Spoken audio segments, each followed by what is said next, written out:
Let's jump right into this exploration of the human mind. We're going to figure out exactly why two people can live in the exact same reality, experience the exact same situation, yet react as if they're literally from entirely different planets. Think about a time you were in an argument. You laid out all your points with sharp, rock-solid logic, only to have the other person completely explode with emotion, right? They brush all your facts aside and call you cold-hearted. So you probably judge them as way too sensitive, or worse, you walked away judging yourself, thinking, man, is there something just fundamentally broken about me? Part 1. The Reality Divide. Okay, so to understand this divide, we have to look at Carl Jung's original foundation of introversion and extroversion. And here's the thing, it is absolutely not about confidence or shyness. That's a huge misconception. The true difference actually comes down to the direction of your mental energy and how your physical nervous system responds to dopamine. Basically, it's about how your brain recharges its battery. Think of an extrovert like a solar panel. They actually absorb energy from the outside world. They crave that loud, crowded Friday night party to get charged up. But an introvert, their highly sensitive nervous system just can't process that much stimulation without tripping a breaker.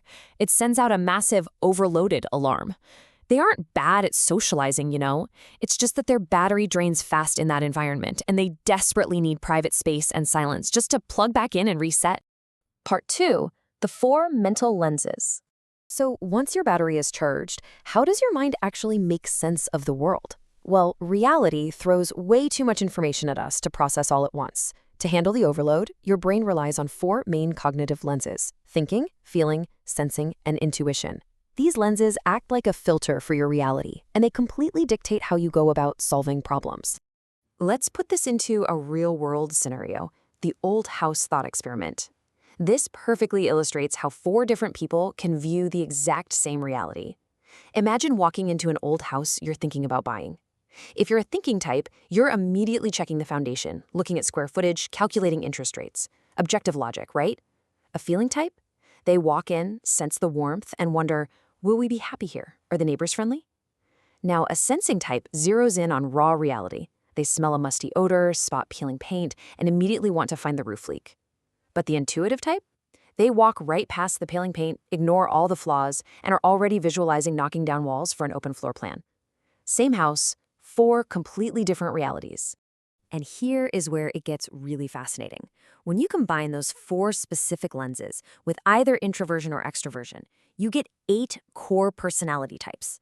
Think of these 8 combinations as your psychological source code. This code determines practically everything about you, like whether you process deep emotions quietly internally, or if you're the type who literally has to talk them out loudly with a friend just to figure out what you're feeling. Part 3. The driver and navigator. Let's descend a little deeper into the psyche. We all have an authentic self, which is driven by what psychology calls your dominant function. This is your sharpest, most effortless weapon in life. But what happens when society forces you to abandon that natural code? You develop a persona, a social mask adopted just to survive and earn approval. Imagine a highly sensitive, artistic kid born with a dominant feeling lens, but he's raised in a strict, practical family of engineers. He has to bury his true self and put on a cold, logical persona just to get by. And over time, that suppression takes a huge toll. In fact, burnout almost never comes from working too hard. It comes from performing a role that isn't yours for far too long. Forcing your brain to run against its original operating system every single day, that wears your energy down to just an exhausted, hollow emptiness, even if everyone around you is praising your success. Thankfully, your mind has a built-in defense mechanism to keep you from totally breaking down. Enter the auxiliary function. If your dominant function is the driver of your car, the auxiliary is the navigator. Its entire job is to provide balance through contrast, preventing you from slipping into rigid extremes. So to protect you from becoming a totally isolated, one-dimensional logic machine, your nervous system activates this navigator, maybe it's intuition or sensing, to step in and help you actually listen and think ahead, rather than stubbornly driving yourself right into a dead end. Part 4. The hidden shadow self. But what happens when life pushes you so incredibly hard that both your driver and your navigator are completely wiped out?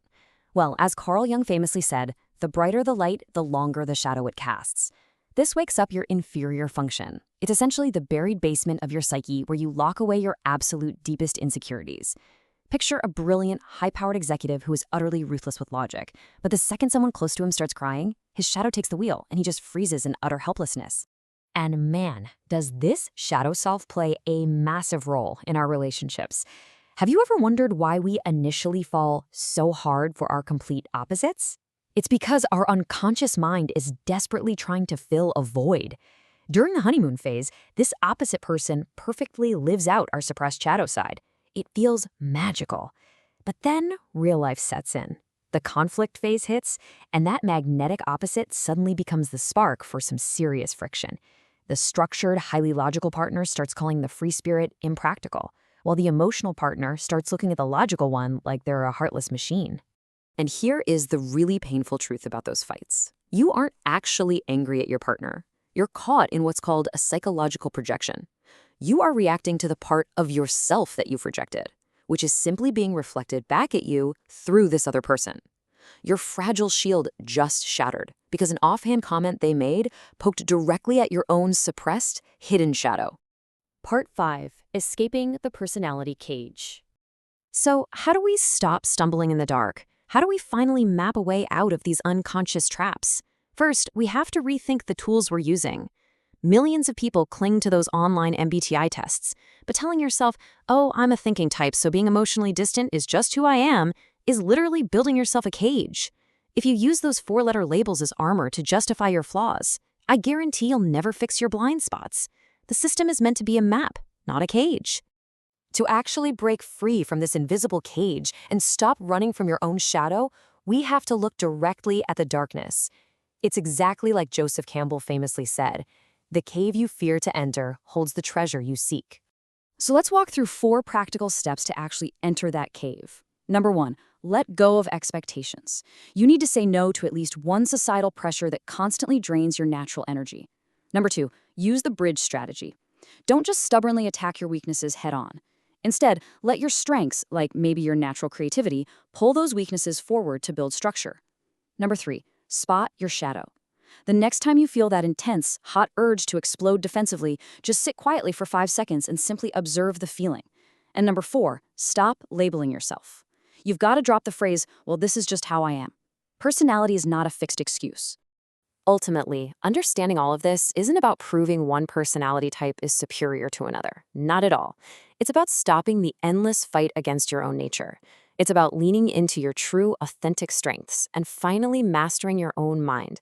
Because when you truly know yourself, you stop running. So I want to leave you with this thought. What part of your shadow have you been running from? And are you finally ready to face it?